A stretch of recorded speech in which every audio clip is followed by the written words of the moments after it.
And the result that we want is not 10 years away. It's an attitude away. Just one attitude away. A slight shift of energy, a slight shift of thought. It's like sometimes you have the clouds and then suddenly they clear and the sun was there all along and it just comes flooding in. Though that's what fear does to us. It clouds our vision of what we can do. And all we need to do is just persevere, maybe rest until that cloud goes, and then start again with fresh energy. And if you do that often enough, you build the rock of confidence that you need to stand on. Any other thoughts about culture? We're here for all afternoon. We're just going to keep talking like this. If you have any questions, maybe note them down so you remember them, and then we can discuss them today. Are you going to talk later about, you were still talking about the presentation and stuff? Yes. Because I was just thinking we should talk about tuning up. Go on. Well, I mean, I play for auditions all the time, and I tell you, there's a wide variety of how people, and I think it's true. Annalise talked about it before. It's a good way to walk in and tune up in a confident and relaxed way, and I think you can really set the scene for a good performance. And if you start going, and people see, and I don't know how maybe you can give more detail with that. Okay. I think it's good to just very slowly and just relaxed breath and really listen to the piano and not too loud. Let's tune up. Yeah.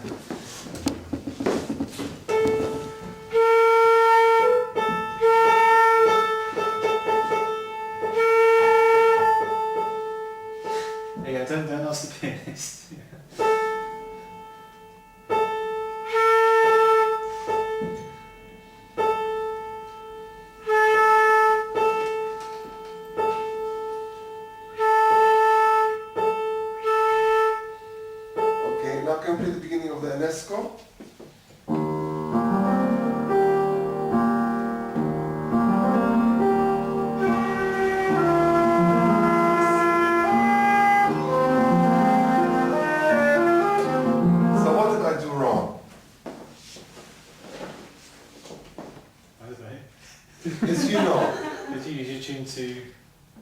I blew quite harshly and with a bad sound.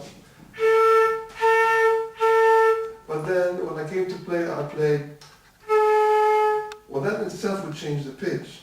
So you have to make sure that when you tune not only with your best sound, but with the sound that you're going to play with in the piece. So if you play Khachaturian and you tune for Mozart, it's risky, okay?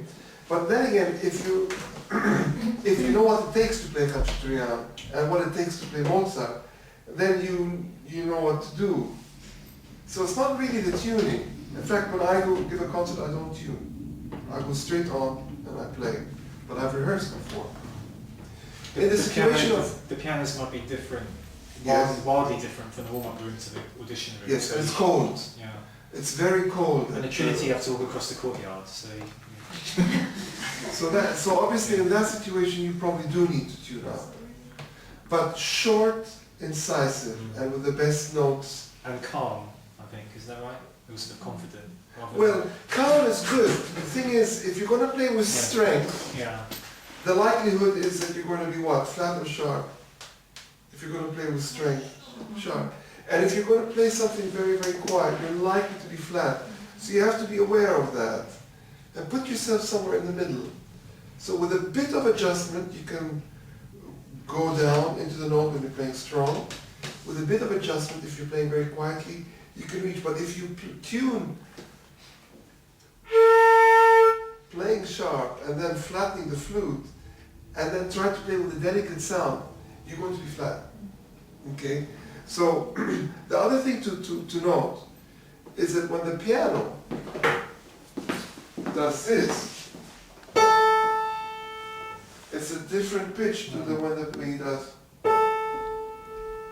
So make sure that you tune with the same sound that the piano gives you. So not it goes up and down. Yes, of course. Yeah, that's what the piano does. So make sure that you play with the same sound.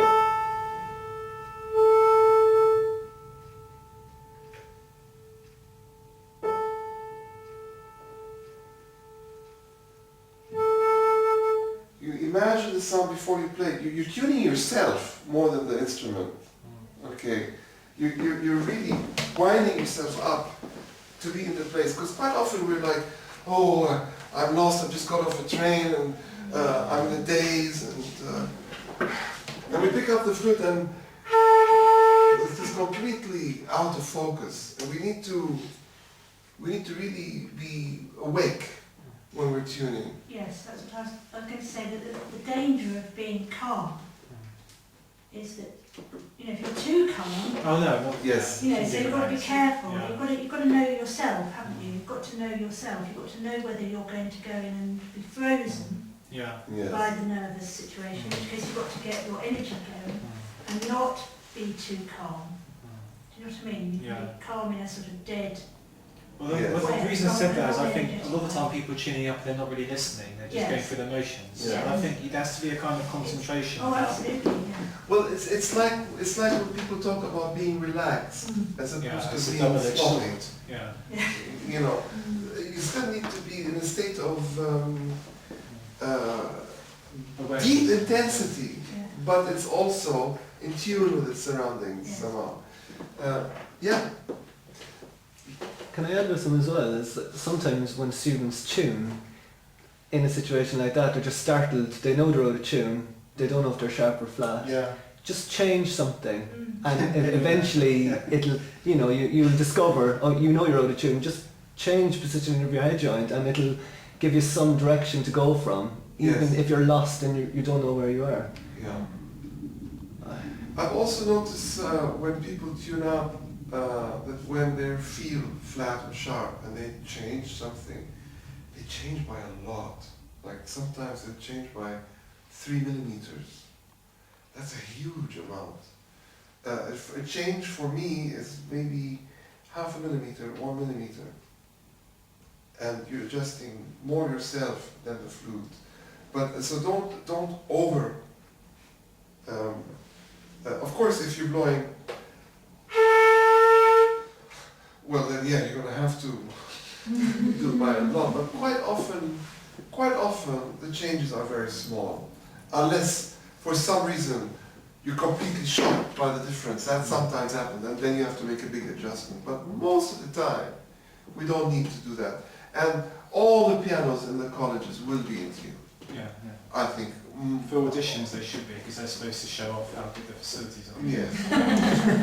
Usually you're in the better rooms. The flutes usually get the best rooms because there's so many of us. So we tend to be in nice rooms with good pianos.